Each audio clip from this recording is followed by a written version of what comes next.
both of them were in the same school, St. Joseph's Boys School, and I happened to be here a few minutes before the meeting started, and they were talking to one of their teachers, and I hope we get to hear about that. Um, to introduce Siddharth Vaidyanathan, he's a writer and editor based in Seattle. Sir has worked with Sir has contributed to many papers like The Guardian, and he has also worked with the Wall Street Journal. Sir produced his first book last year, which is called, I'm so sorry, sir, I forgot the name of the book. What's wrong with you, Karthik? What's wrong with you, Karthik? Yes, sir. I read reviews and everything. Yes, what's wrong with you, Karthik? So this book has got great reviews from Srinath Perur and the Gunda of Indranagar, Rahul Dravid. And I hope we get to hear about the book, sir, and to introduce Professor Pramod. Professor Pramod is our teacher at our English department at St. Joseph's College. And we welcome you. So, okay, I'll stop blabbering and over to you, Pramod, sir. Thank you so much, Shreya. Right. So yeah, request to everybody here, please keep your mic on mute. Right. So helps us keep the session that you can hear the session clearly. Right. So just a moment. Right. Yeah. So thank you once again, Shreya. I can't believe you forgot the name of the book, but okay, fine. I will probably give you extra writing work in class, but then we'll talk about that later. Right. So yes, my connection with Siddhartha doesn't stop with school. Right. We share the same house in school. We belong to the same red house in school called St. George's House. We share a lot of teachers like Mr. Shiv Prakash, who's here with us, Mr. Uday Kumar, Miriam Angelo, a lot of teachers. We also really like quizzing. That's a lot of, we really enjoy quizzing also. And if you're wondering if all students from St. Joseph's Boys School have the same hairstyle, no, that's a coincidence. That one is a coincidence. That's not a St. Joseph's thing, right? So yeah, once again, welcome to you, Siddhartha. Thank you so much for making it. Apologies for the delay, and so glad you're here with us today, right? Thank you. Thank you so much. Always great to be chatting about Joseph's, in Joseph's, so to speak, though we are online, but effectively for a literary festival in Joseph's, and also having our old, our lovable old PT sir in this conversation. Couldn't be better.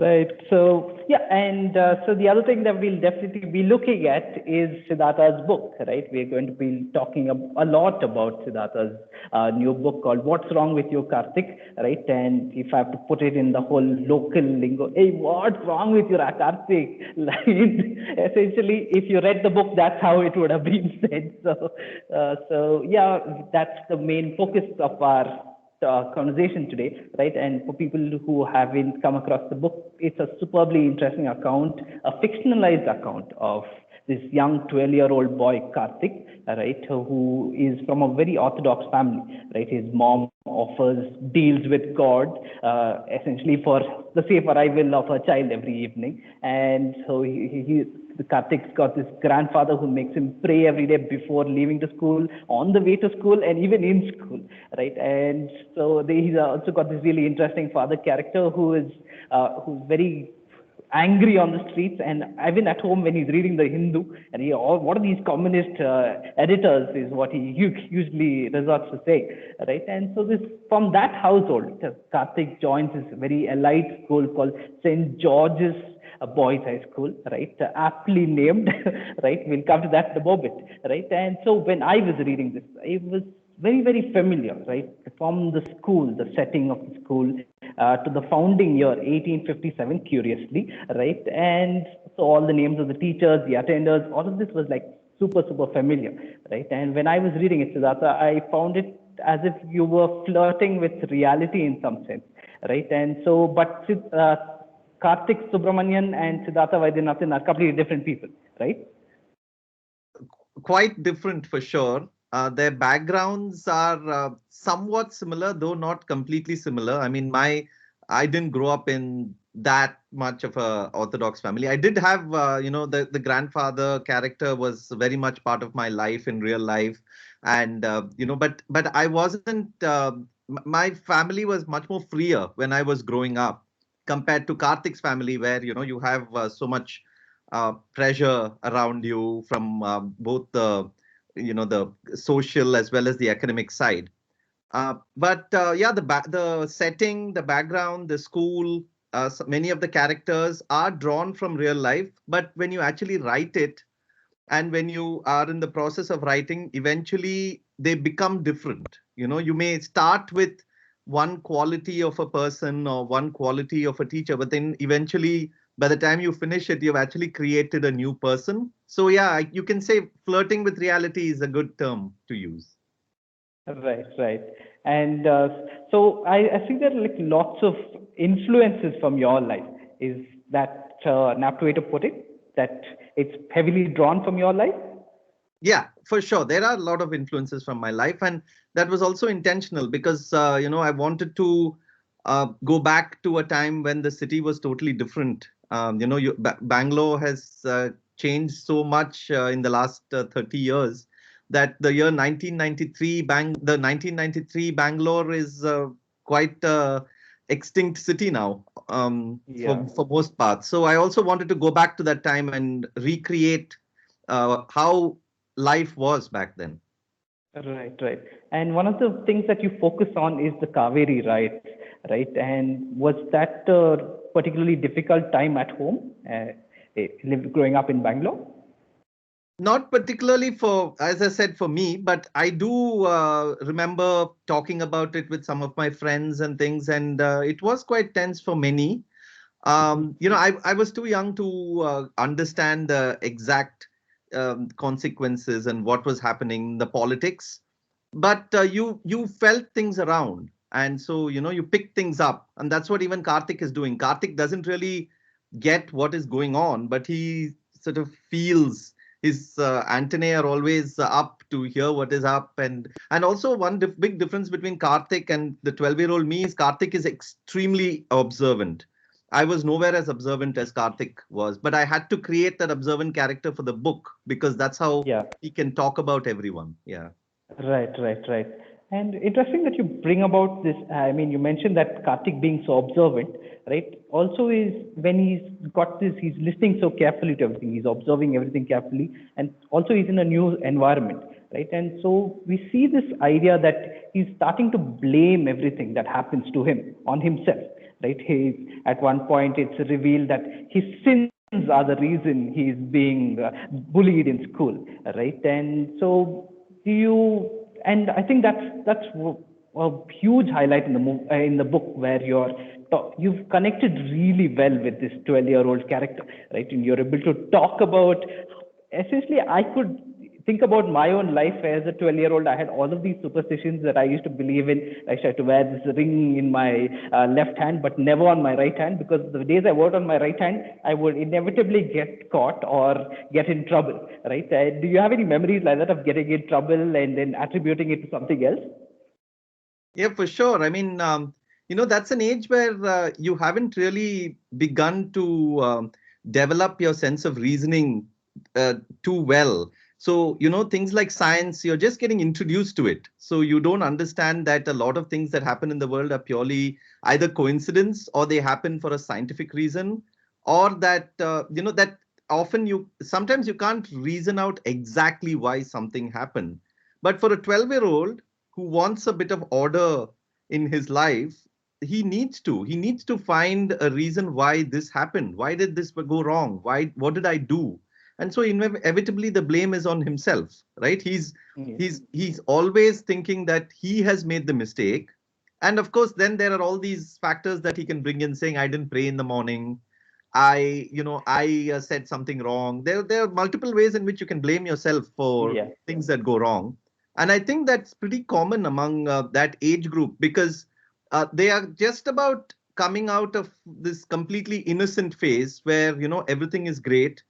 and then they're moving into the reality of the world, and then that process requires explanations, and that's the struggle they have quite often. Yeah, yeah. And do you remember any time you got into trouble in school like that? I mean, generally. I used to get into trouble in school all the time. Yeah, of course. Do you remember one particular moment? Just, just to tell our audience. Nothing like particularly, major or anything, but the typical reasons you get into trouble in school, either somebody's distracting you in class, or somebody has decided to play one giant prank on either a student or a teacher, or Yeah. you basically go to your one day you're sitting in class, and then at the end of the class you find that your shoelaces have been tied up with each other, you can't even walk. Some guy has actually gone down near the bench and he has tied your shoelaces together. All the typical things that people do when they have a lot of time on their hands and a lot of ideas. And of course, Right. ink Yeah. was a big deal. Using an ink pen was pretty common, and throwing ink at each other. Spraying the pen, and your spotless white uniform. By the time you come home, Yeah. it's all like inked and full of smudges. Yeah, interesting that you'd mentioned that because the cover of your book features that, right?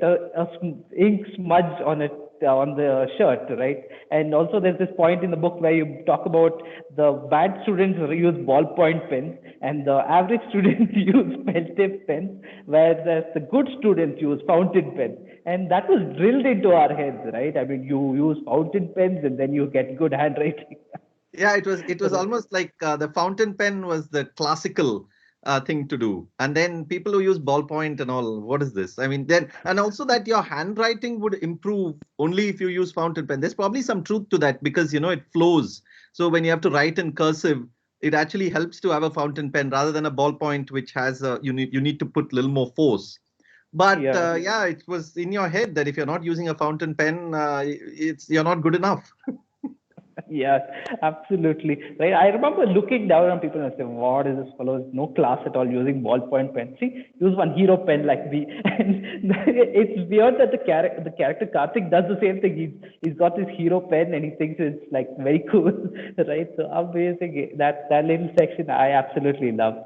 Right. The other thing that I wanted to ask about Karthik is Karthik joined school pretty late, as in he's joining this big elite St. George's school pretty late in for at least for the school year, right? He's joining in seventh standard rather than if at St. Joseph's we joined at fourth and fifth standard, right? And so I remember when I joined St. Joseph's in fifth standard, right? Mostly there were two schools that people came in from, right? St. Anthony's or from Sapphires.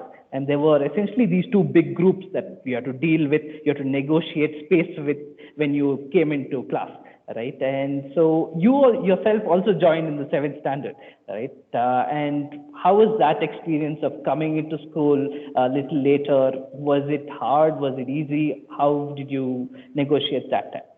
See, for me, it was hardly a problem. I mean, I do understand what you're saying in terms of the groups are already formed. There is a shared history. People would often talk about teachers from St. Anthony's or teachers from Sapphires who you had no idea about. So, you couldn't really join in the conversation. You would just, stay around and listen and, observe what they were saying. What else can you say? There's nothing much you can say. They don't know your history. You don't know their Yeah, history. So, it's a process of getting to know them. And then what you're actually living is what you're eventually going to talk about in 1 or 2 years' time. So, you're taking yeah, that yeah, in. But, it was a conscious decision for me to make Karthik such a character, not only because I joined late, but also because it allowed Karthik to come up with his own original observations as well. Because what happens when you're coming from the outside is you see things that the insiders don't necessarily see. And this is yeah, true of any group, right? I mean, any person who joins even new to a workplace, they sees all the absurdities that are going on in the workplace more clearly than those who are already in there, because for them it's normalized. So I wanted that kind of a character to observe the oddities and observe the sort of thing, and even like the bullying and things that Karthik experiences has become normalized in the students who are already there. They are not thinking it's that big a deal. But Karthik realizes it is actually a big deal, and he's because he's new. So it was a choice to have a completely new a student to school. Yeah, yeah. And I think, like, even when I look back, the other thing that was there was St. Anthony's had a really good cricket team, right? And so in fifth standard, you would have this match where the students who had passed out of St. Anthony's, who were in St. Joseph's, would play a match against the students who were there in fourth standard at St. Anthony's. And cricket is like an important part of this book, right? It is, I think, at the core of this book. And Karthik is a cricket player or attempts to be a cricket player. And so I remember my first time I went to for cricket selection, right? And it was in Webb's ground. Was Webb's ground there when you were in school? Very much, very much. Yeah. Very, right, right. And so we went to Webb's ground, and so I went there. I had always been playing gully cricket till fifth standard, so I decided to go out there and say, "Oh, I'll give it a try." And I hadn't thought that they'd be playing with the leather ball. You need pad and kit and all of those things, right? So I just went out there, and fortunately, I met the student Aditya Balram, and he lent me his kit, and I went out there, tapped the pitch, and pretended to be like Dravid and did all of those things, and then went there and stood in front of the wicket. And so I see this high school fast bowler coming running down, and then he threw that leather ball. It was as if somebody threw like a jackfruit at me. I just closed my eyes and swung, and unfortunately it didn't hit the ball, but the wickets went flying. All three wickets went flying, right? And so it's this weird thing that sometimes in school, this being part of the cricket team, part of like a school team is like a big deal. And especially in a school like, say, St. Joseph's, I felt it's a really, really important thing because it unifies people, it brings you together, it connects you with a lot of people. I think you also did try out for the cricket team, right? Yeah, I was nowhere as good, and I don't even want to talk about my cricket and my failure in cricket, but but that's true. It was a very, very good team. Those who made it to the cricket team were, seen with such respect, and irrespective of how good they were in studies or irrespective of how useless they were in many other things, the fact that they could Yeah, play cricket so well was a huge deal, and people yeah, looked up to them. People, they spoke about them. They, tried to, whenever they scored big, there was always talk around, who did well. And there's also this whole history, right? I mean, Rahul Dravid being a Josephite, players like Fazal Khalil who played for Karnataka, and quite a few others. There was also the talk about what they did, that they also played for Josephs. And you talk about that Anthony's and St. Joseph's match. There's that famous story about how Dravid, when he was in Anthony's, that team almost beat St. Joseph's, which was such a big deal for them back then, and all yeah, that. yeah. So there's this whole mythology and history of cricket already there in school. So it was fascinating to watch, to just watch cricket and the team. And then you had, of course, this famous Cottonian Shield where you would go to Cottons and watch the team play and have all these rowdy experiences with Josephs against Cottons being a really famous rivalry.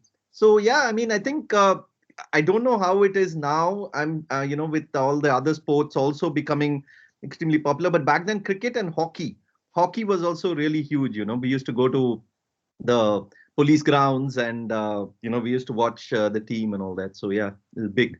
Yeah, yeah. And I think you also had a small career in athletics.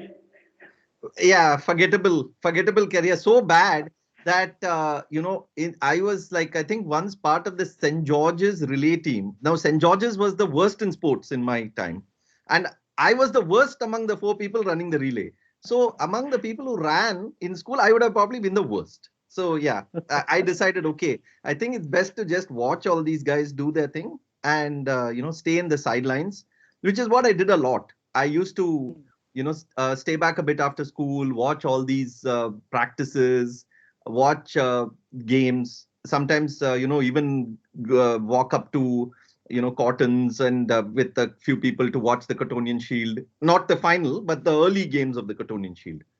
And so I ended up watching a lot of sport in school, which eventually must have helped in my cricket writing and sports writing career. Yeah. Do you remember any match vividly from the Cottonian Shield or any game that you watched in school?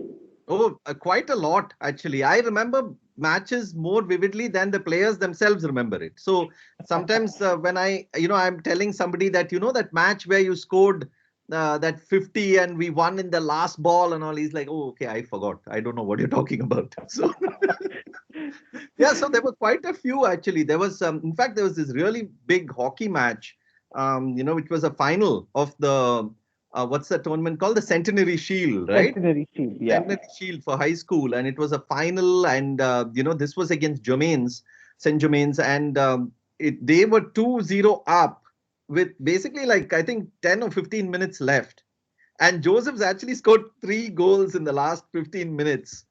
That was insane. That atmosphere was just insane, and we have Shivaprakash sir in the audience, and I'm sure he remembers. And I remember after that, the next day in PT class, we were talking about it, and he was mentioning how I still remember he said how you should never give up because the game is never over till the final whistle. And those little things stick in your head even after 20-30 years, even though it was like just like for a brief 2 minutes, because of the age that you're in, you're so impressionable, they stick. So don't never, if somebody says, whatever the teachers say, you forget and all, that's not true. You remember a lot of things that they say, actually. Yeah. Even if it's fragments, like you said, it's just these little flashes that we do remember, right? So absolutely. Right. Just coming back to cricket, though. So in the book, right, initially in the book, we look at how Karthik goes to cricket camp. And then there's this character called Sunil, who's also called Zombie, right, because he's very stern and sleepy and all of those things, right? And so Karthik is looking at Zombie as this very amazing person from St. George's Boys High School with fancy equipment, fancy shoes, and all of these things that come in, right? And sometimes when we are at St. Joseph's, right, one of the things that inevitably comes up is that sort of economic difference, right? Your economic background, sometimes things like this, especially in cricket, right, start to come to the fore, right? And so have you observed things like that in school? And yeah, it's interesting how for the most part in school, because everyone's wearing uniforms, everyone's wearing similar kind of clothes, you don't really observe the difference in the economic difference especially from the backgrounds and things. But there are occasionally the few moments, like in the evening, you will always see some boys taking the bus, some taking the auto, some boys having a car come and pick them up. So automatically, okay, the rich guys are getting picked up, and then the people who can afford it are going by auto, and then of course, then there are others going by bus. Most people going by bus, or there's some people who go by bicycle and things like that. So that is one area where you observe things. Cricket, the equipment. Some people have really fancy, bats and gloves and things, while others have just normal stuff. So that is again you notice. So there are few places where you begin to notice the economic difference, but you just like, okay, that whatever. But at the end of the day, it's like if you're much better in cricket than them, it doesn't matter, right? Like you're anyway better. So whether they're rich or not doesn't matter at that stage. But I mean, obviously in life that is a big deal, and the class and economic thing is a huge deal. But you do begin to start noticing it in places, though some people may not give much attention to it, then some might. So it depends. Yeah. And at least when I was in school in the late 2000s, the big thing was the Game Boy, right? The kids who had the Game Boy or an iPod, right? Whoa, that was the coolest thing ever, right? Like, whoa, dude, you have an iPod, oh, so cool. Can I listen for a bit? And those little things that I vaguely remember. Were there things like that? Were there objects like that they were those? Like This was well before iPod and iPhone and all that. But we had all these video games that used to have the Atari sets and things like that that some people used to bring. So there were a few things that made people stand out compared to the others. Though personally, I didn't pay much attention to it then. I just, brushed it off. But I'm sure there were people who did feel a sense of, class and economic difference. Yeah, yeah. And even in the book, right, this Karthik is a properly privileged character, right? He comes from privilege. He is from a Tambram family, and at some point his grandfather pointedly says, "Do well in your exams. These reservations and all are taking away all of the benefits for the Brahmins, right?" And it's a very pointed statement, right? And a lot of young kids, the first time they are exposed to their identity is that way.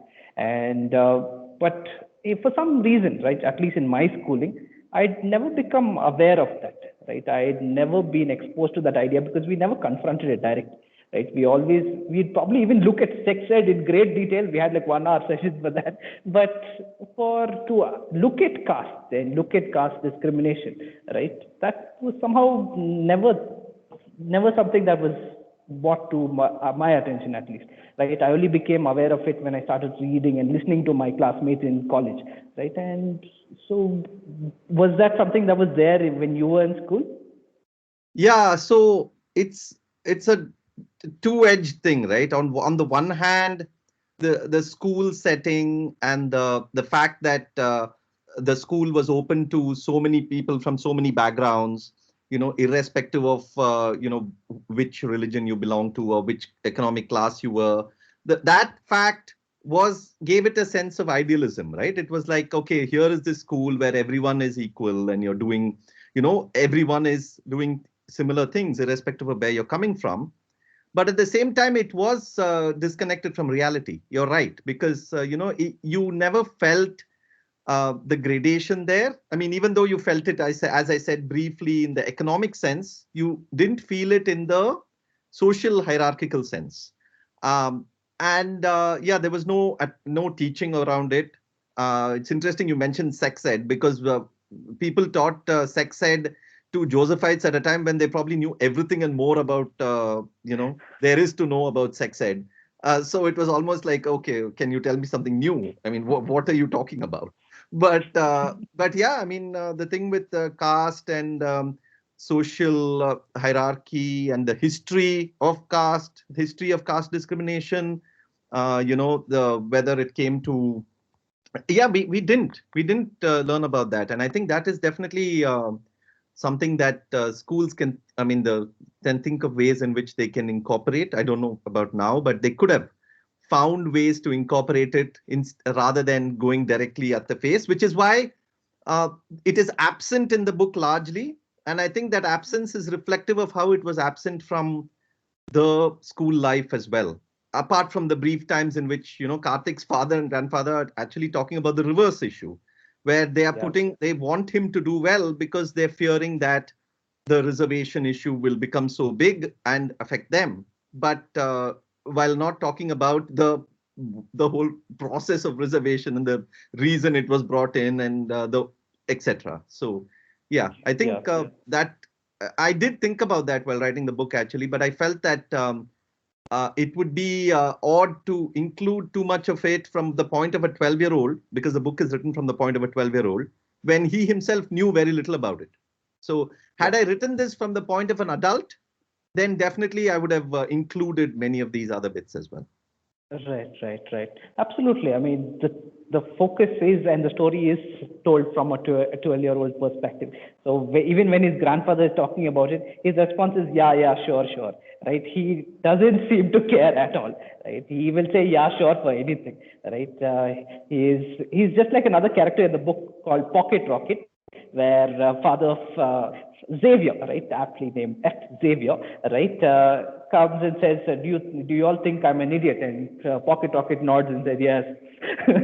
So yeah, Karthik is a little bit like that in times like this. So yeah, that's definitely there. Another thing that I wanted to ask you about was, if you look at this age group, this 12 to 15-year-olds, right, and so one of their first times in a boys' school that they encounter women is through their teachers, right? And so right now in the country, there's this large sari imposition. Somehow, if a sari-clad teacher comes into class, you will respect her more. But that's the opinion, at least with the educators, right? And do you remember as a student any women teachers from school that you vividly remember their classes or something that they said?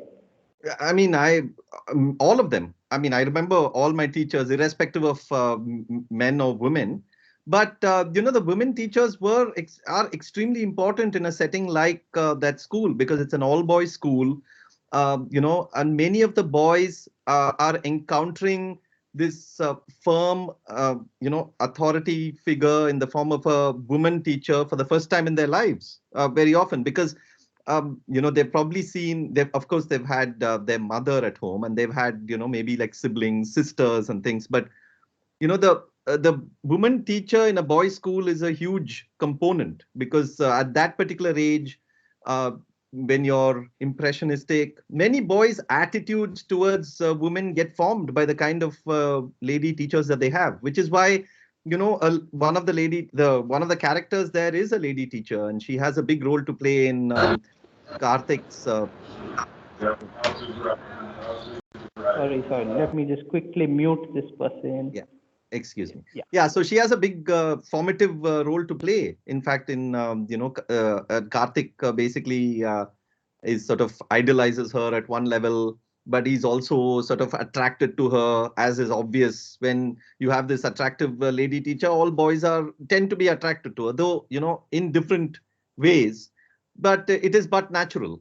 And I think it's the same with men teachers in all girls schools and things like that. So that's a very critical phase. And I definitely remember all my women teachers, and I'm glad for many of the women teachers I had, because they were a very good example, and they took no nonsense. They would not, allow, any kind of ill discipline in school, or anyone trying funny tricks like throwing a chalk or something, which many people did. They would put their foot down. And it's important to have such models when you're growing up, to know that you can't just get away. And then that has a subtle impact on the way you deal with women in your life later on as well. And I think it's very, very important, the role of a woman teacher in an all-boys school.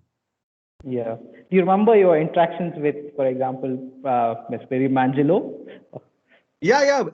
A lot of them. In fact, Miriam Angelo used to be in charge of the Lit Club, and I was part of the Lit Club, and she also taught me English for 2 years. Yeah. So a lot of the all the books, all the English syllabus part of the books, right? All the Shakespeare and everything else.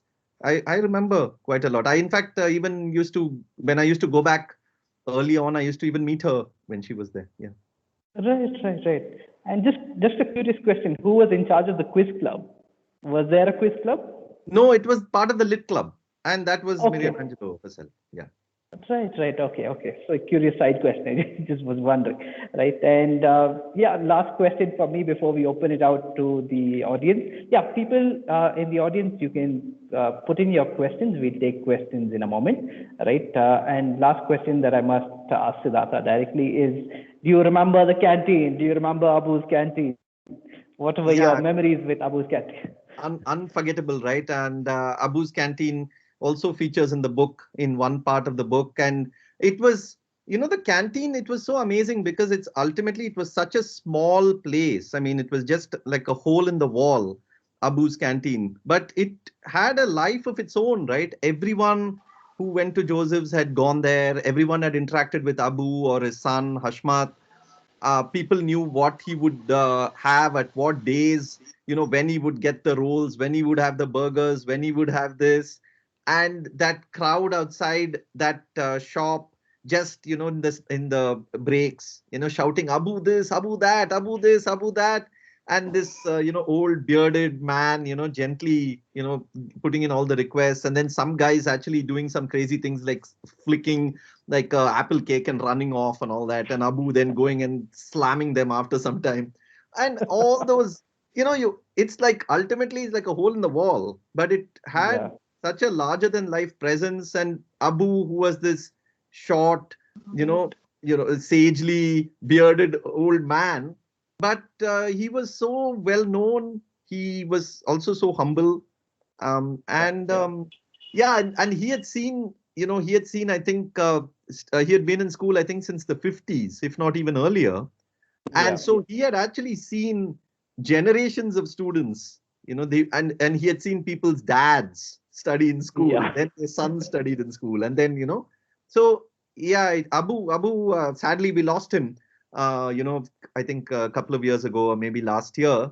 But yeah, Abu's canteen was an institution for sure. And it is also in the book. And I think I call him Atik in that, if I'm not wrong. Yeah. Right. Everything's names are very familiar in the book and yet fictionalized. So, right. So yeah, that's my questions. Opening out the questions now. If any of you have questions, people. Yeah, I think you can type it in the chat box if you have questions. Yeah, if any of you have read the book, or if you have any questions about school life or writing, anything, feel free. Okay, one question coming in from an EJP student. In what ways has your experience with other media forms like podcasts, sports writing contributed to your book? Yeah, so I wasn't doing podcasts actually when I wrote the book. Podcasts happened relatively recently. But yeah, sports writing for sure. I mean, sports writing is what was the first form of writing that I did. And so it teaches you more than anything. Sports writing teaches you how to keep moving the narrative forward, right? That's what you do in sports. Like when you're writing a match report, you want to keep the reader engaged and you want to tell the whole story of the game while moving it forward. Like either, even if you start with the beginning and move to the end, or you start with some important passage of play, but then you're moving. So yeah, that's important in fiction writing as well, where you're trying to find ways to um, make time move quicker, and at times make time move slower, because you want to pause at a certain moment and you want to elaborate on a particular scene. So yeah, the movement of time is something that both sports writing and fiction writing has a lot in common. And podcasts are relatively recent, so I can't really say. Maybe when I write my next book, I can explain how that had an effect on that. Right. Yeah. One more question coming in from Professor Maya. She's asking, were you worried or not of not sounding like a 12-year-old at some point during the writing? Yeah, absolutely. That was a big challenge of the book, because a 12-year-old knows only so much. A 12-year-old also cannot really talk in a wise way. And there's also language that you need to be very mindful of when you're talking like a 12-year-old. You cannot write like this elaborate paragraph long sentence, because that's not how a 12-year-old really thinks. You have to get into the mindset of the 12-year-old. You have to imagine what they are seeing, what they are imagining, what will strike them. When a 12-year-old walks into a room, what is the first thing they're noticing? Those are the things that you need to put your mind into. And yeah, that was a challenge for sure. I had to almost get into this. I had to play a role of this 12-year-old. I even, when I was even looking at the world through the height of a 12-year-old, slightly shorter. So when somebody is walking by, what does a 12-year-old see? They don't see a person's head, right? They see, a lower part of the body. And people seem much bigger when you're at that age compared to when you become an adult. So all those tiny things I had to incorporate when I was writing the book. Thank you for the question, for Professor Philip. Right. One more question coming in from a CPA student. They're asking, you said the city in 93 was nothing like it is now. Could you show us a little window of Bangalore in 93? Bangalore in 93. Yeah, I mean, what now, first of all, if you read the book, you will get quite a bit of a window. But I think, I mean, if you have to talk about the basic things, you didn't take 3 hours to get from one place to the other, to get from any place to the other. I mean, traffic was hardly the issue. People could get from one end of the city to the other, as quickly as they wanted if they did. But my intention was to, try and remember and also try and figure out what people were talking about back then. What was the daily conversation like? So, the weather has a big part to play in the book, because back then, and even now to an extent, but the weather was a big deal. People in Bangalore felt, you know 10 feet tall when they were talking about the weather, especially when it came to compared to cities like Chennai or Madras as it was then, or Hyderabad. When you had relatives come from there, and they would complain about the weather in Bangalore, and you're like, get out of here, man. What are you talking about? We love it. And so, yeah, weather was a big deal. People would, of course, there are bits like the, the, the thing is that there were a few landmarks or a few places that everyone knew about. It was this, you didn't have to explain more than anything. Those places still exist, of course, in Bangalore. It's not like it's all gone. But now with the increase in population and the number of new restaurants and landmarks that have come up, you may sometimes have to explain where is this or where is that. But back then, when you were talking about a place in Bangalore, you just had to like say this one word, and people would like, okay, be like associated with it. So the world was slightly smaller then, like the world of Bangalore was slightly smaller, and invariably you would know, like if you said you went to this particular school, invariably you will meet somebody who has either gone to that school or who knows somebody who has gone to that school. So much more intimate in that sense, at least as far as I remember it. But yeah, I think if you have to get a proper answer to that, I would recommend you read the book, because that has a lot of, it is set between May 1993 and May 1994. And so you will get an idea of generally how life was back then, both the good and the bad, because, as we've discussed, the Kaveri riots were also pretty much at their height then. So there was also the negative side to things as well. Siddhartha, I think they've thrown the question straight back at you, because the next question from the EJP student is, would you like to read a little excerpt for us from the book? And it's also a popular debate, right? A lot of people want you to read a little excerpt. Okay, so I have this book here. Okay, so let me read from the first chapter itself, though not from the beginning of the book.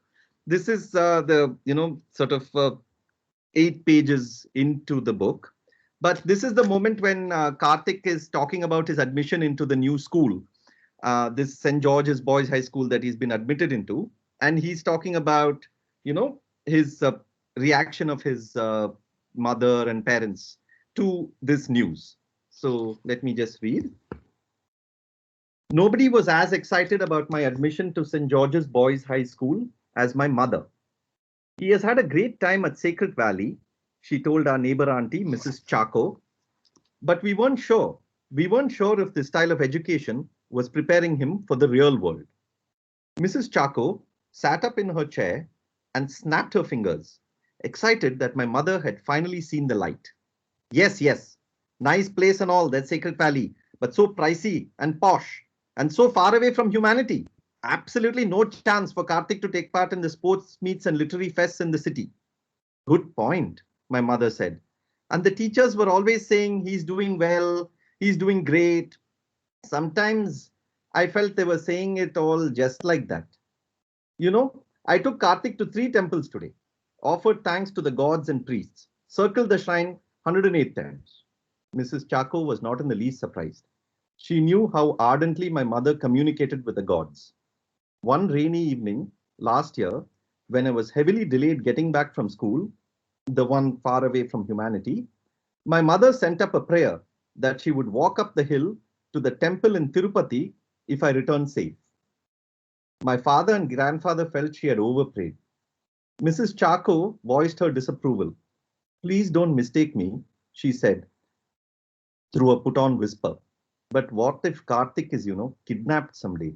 Shouldn't you be saving your prayers for them? My mother was appalled. About a month later, she prepared enough food to last a week and embarked on a train journey to Tirupati, along with another one of our neighbor aunties, Mrs. Nagaraj. Unlike Mrs. Nagaraj's yoga-toned physique, my mother's bulky frame hadn't accounted for the 12-kilometer trek uphill. "Oh-ho," Mrs. Chaco snorted when she saw my mother's sore knees and cracked soles. "See, this is what happens. Not good. Not good at all. Health is most important, Kamala. Not as if we are getting younger, right?" Now Mrs. Chaco was fired up about my admission to St. George's Boys High School. "You must make him properly ready for St. George's, Kamala. It will be very different from Sacred Valley. I'm telling you, very, very different." The same evening, a checklist appeared on a square chit of paper, which my mother magnetically stuck to the fridge. This was to remind my father of the items to tick off over the next few days. Apply for K's bus pass, contact tailor for uniform, Rao and Rao, phone 648177. Buy 2 pairs formal shoes and 4 pairs socks. Ask school for list of textbooks and notebooks to buy. Buy brown paper to cover books. Get K extra spectacles. Next, she made another checklist just for me. Cut hair in excellent salon. Wash sports shoes. Cover notebooks with brown paper. Remind Appa to buy brown paper. Study first chapter of each textbook. Memorize school song. Practice handwriting. Learn 3 new English words every day. Take 1 tablespoon Chyawanprash morning and evening. There was something for everyone to worry about. The tailor's lateness caused plenty of headaches. The barber, as usual, bungled my haircut. And despite my diligent copy filling, my handwriting just wouldn't look up. As if that wasn't enough, when I washed my shoes and left them out to dry, a downpour soaked them. It was unclear if my mother was sad, anxious, angry, or frustrated by all this. So I assumed she was all of the above. Right, brilliant. Thank you so much, Siddhartha. Right, one more question coming in from Likita. So she's asking, could you please share your impression about the online schooling that's happening currently? How would you have felt if you were there in the current situation? Yeah, it's crazy. I mean, I can't even imagine how it is for children today. I have a lot of sympathies for them to be going through this the whole process of studying. It's, you know, when you are that age, when you are young, you want to be out there. You want freedom, and you want to be with your friends. And it's so hard for these kids to be going through this online schooling. It's also very difficult to, I think, you know. For many of them, it's also very difficult to actually grasp what is going on, because when you actually have someone explain things to you in real life, and when you have them explain it to you in a video, it's vastly different. And many kids may not be comfortable with this video because, I mean, of course, they're all gadget freaks, and many of them are probably grown up with you know, phones and tablets. But at the same time, you know, learning is something that you need physical, you know, contact with, whether it's a physical book or whether it's a person who is actually teaching you something, and then to, you know, be able to stop the person at any point and ask them questions. Of course, you can do all that online, but you know, there is that little bit of a barrier. So yeah, I would I really sympathize with them. I would hope that this passes quickly and they can all go back to school and get back to normal. But yeah, I can't really say much more than that, apart from my genuine sympathies for young kids. And the younger they are, the more difficult it is for them, because they're so, you know, many of them are, you know, their mind is wandering in so many directions, and fully, you know, natural at that age to sit in front of a gadget and focus. No, I wouldn't really. You know, I can't even blame them, because it's hard. It's extremely hard. It's hard for me. So it's definitely going to be hard for a young person like that. Yeah, absolutely. Right. And also, Nikita, if we were offline, this whole interaction would be happening under the banyan tree at St. Joseph's. Siddhartha would have been sitting opposite us and reading the book for us. So yeah. Exactly. And I would have been able to meet Likita at the end of the session and, actually answer this question to her or talk to her about anything. But now we have this question, I've answered it, and that's it, right? That connection is gone, which is the Yeah, same with yeah. Learning as well. Yeah. Absolutely, absolutely. One more question from a JP student saying, so what is the process behind choosing the title of the book like? Yeah, for a while I didn't know what I was going to call the book, but this title just came. I mean, I don't know if you read the book, you'll realize that this is actually a pretty apt title. What's wrong with you, Karthik, is something that is a passage that comes in the book often, because many people are asking Karthik that question, and they don't mean it in the sense that something is mentally wrong with him or something is physically wrong with him. They just mean that, if you translate it into the way Bangalorean will speak it, it's like, what's wrong with you, Ra? It's like that typical exasperation, and also like, okay, why are you like this? Yeah, no, it's like, that typical, tone. And I thought it felt right. If you even like when you're on a road in Bangalore, if somebody like if you go in the wrong lane or if you overtake, and then somebody's like the tone and the feel that they have is like, what's wrong with you, man? Hey, no, what's wrong with you? It's like that. So it felt right. Yeah. In a way, I think we are revisiting that Indranagar Ka Gunda thing. What's wrong with you? Yeah, I think that's one thing he could have said in that actually. What's wrong with you, man?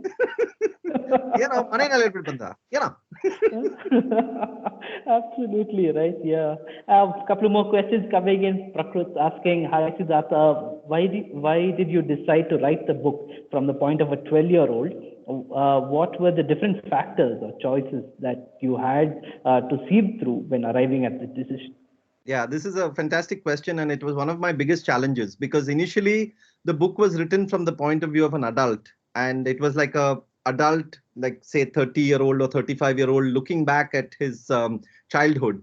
But what I felt while writing that is that the innocence and the charm goes away, because by the time you're older, you have pretty much understood why many things happen, and so you are in the process you begin to start explaining why you did this or why you did that, and then you also begin to you sound much more informed, and which is not which I felt wasn't what I was going for. I really wanted the charm of that young Karthik in there, the bit of innocence and that naive sort of period in his life when he was trying to rationalize what was going on without having any clue of why things were happening.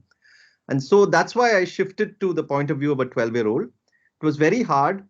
I thought it would be not that hard, but it ended up being very hard. But there were a few books that I read along the way. There were quite a few books I read along the way that sort of helped me in this process. It's the writing technique, right? Like, how do you write like that? So obviously, when you're writing as an adult, you cannot write in the vocabulary of a 12-year-old, because a 12-year-old doesn't know as many words as an adult. But you write it in a way that the the mindset and the tone are that of a 12-year-old, and the language is just on the surface. So the reader doesn't really find it odd that a 12-year-old is writing in this way, but because he understands that this is how a 12-year-old would feel or how he would think. So yeah, that required quite a bit of reading and thinking. It was hard. It was definitely hard, because how do you get into that mind? So yeah, but this is a fantastic question. And there are books like, of course, the R.K. Narayan Swami and Friends had a huge role to play, but Swami and Friends is written in third person.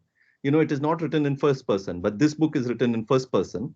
So there are Mark Twain was a big influence on me. The Huckleberry Finn and the Tom Sawyer books, which are written from that point of view of children, and even the language and the accent and everything is told in that point. So yeah, there were quite a few books that I read. There's David Mitchell wrote a book called Black Swan Green, which had that tone.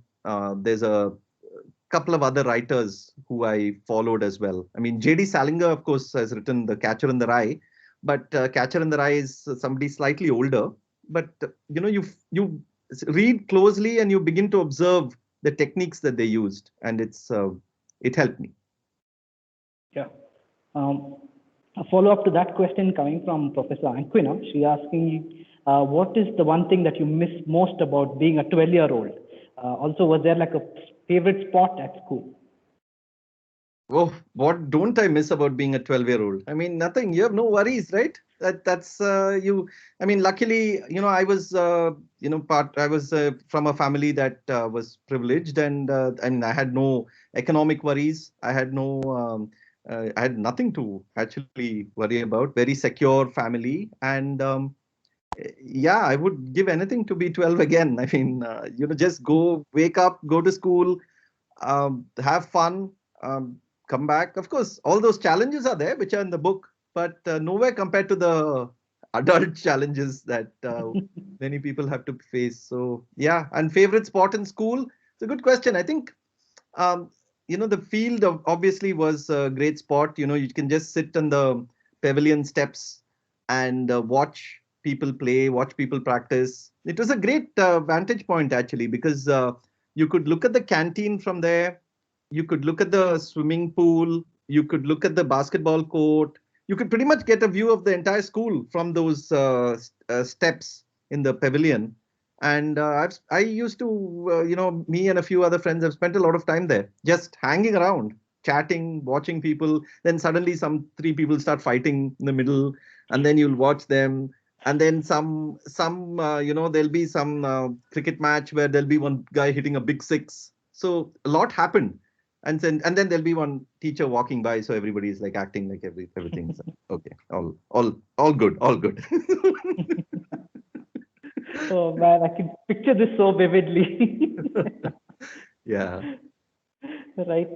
Another question coming from a JIP student. They're asking, now that you're in Seattle, what about that place reminds you of Bangalore?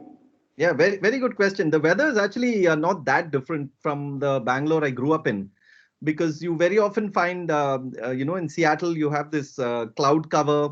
There's a bit of drizzle. It's not proper rain, but it's that pitter patter. So it often puts you in that Bangalore state of mind back then. You just want to be in bed, have a cup of tea or coffee, have a book, cuddle up, cozy up, and just relax over there. So yeah, that bit of Seattle definitely reminds me of Bangalore. Not much else, actually. Yeah.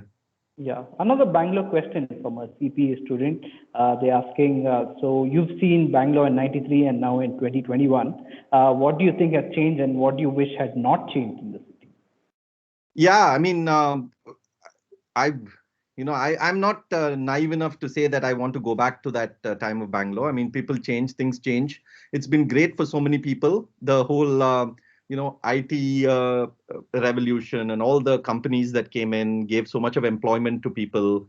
The influx of engineering colleges and all that's been very good at many levels. But I think one thing that has been a problem is that the city was never built or never planned for that many people, and so the infrastructure is a huge thing. I mean, at some point of time, somebody should have realized that we need to figure out a way in which so many people can co-inhabit. I don't think there was any thought given to that, and even if there was a thought given to that, it was like, of course, the metro was one plan, but that took like, I think, a generation to come up, and it's still not connecting all parts of the city.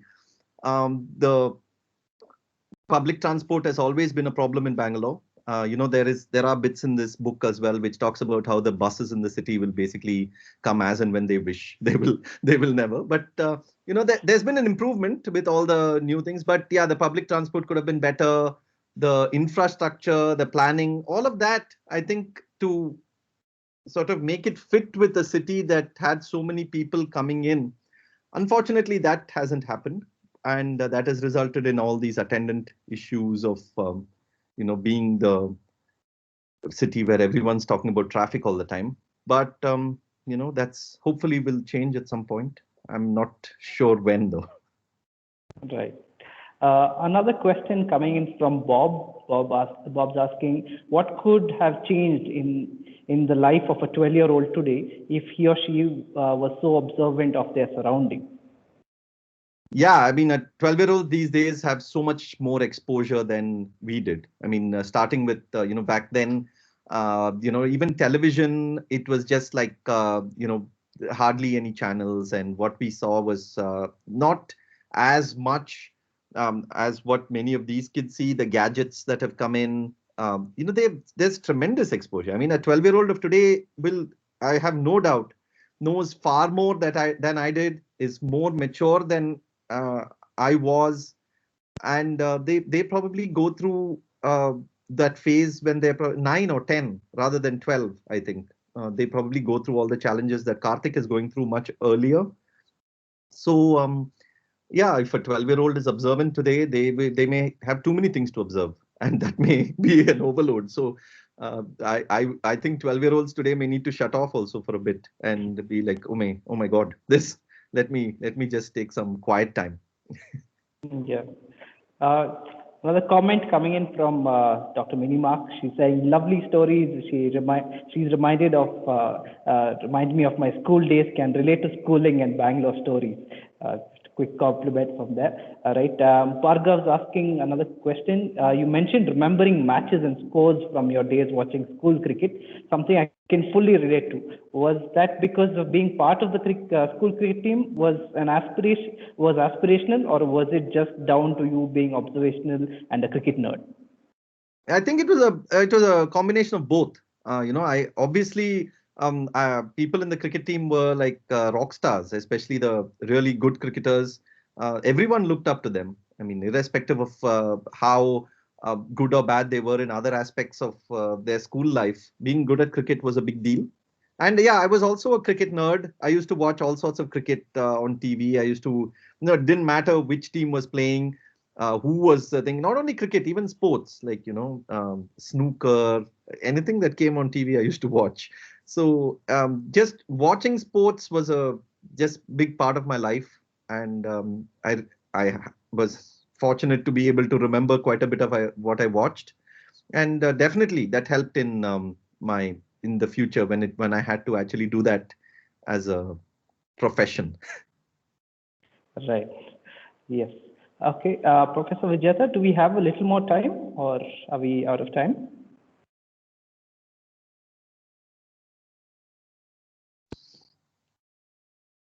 Oh, just want to say thank you for everyone who, as for asking these questions, and also for people who have just come here. I see almost 45 plus people here, and it's wonderful. I wish it could have been in person. I would have loved to come back and chat in St. Joseph's. I mean, this is the first event I'm doing with a St. Joseph's institution in Bangalore, and always great to do that. I would have loved to be there in person, but this is the life we're living now. Yeah. So I think, we're out of time, but one last question for me. So what next for Karthik, Siddhartha? Is there a prequel, a sequel? There's nothing planned. There's no sequel planned. Some people have suggested I do it like, 7th standard is done, so do 8th standard, 9th standard, 10th standard, but I feel it'll become too repetitive. And this is not that kind of a book. It's not like the Harry Potter or Enid Blyton kind of book with that structure where you can actually move on from there. This is a much more wide-ranging kind of book. So, but if at all I have to write a sequel for Karthik, I might look at Karthik when he's slightly grown up, say when he's in his 20s, and see how he turned out. Maybe see how some of his friends turned out. What did he do? Did he write on cricket, or did he do something else? It'll be an interesting book to observe, but I actually haven't thought seriously about that for now. Right. So once again, thank you so much for being here. Thank you for being with us here at Meta 2021. And so you had to get up, wake up early and be with us. So absolutely grateful for you. I mean, thank you so much for being here. Oh, no, not a problem at all. And thank you for having me, and wonderful to chat with all of you. Thank you. And also a big thank you to everybody who was here with us, asked us these lovely questions. Thank you so much. Siddhartha, a lot of thank you notes coming in the chat box. Huge. Everybody seems to have absolutely loved this session. So yeah, and in case you listen to this session later, or if you haven't had time to ask me any question, if you happen to see the recording and you have any questions, feel free to reach out to me. I have a website that you can find online. If you just type my name, you can also connect to me on Twitter or wherever else, Facebook. I'm on all those platforms. So yeah, feel free to reach out. Yep. Right. Yeah. So on that note, we'll end. Thank you very much to everybody, and see you soon.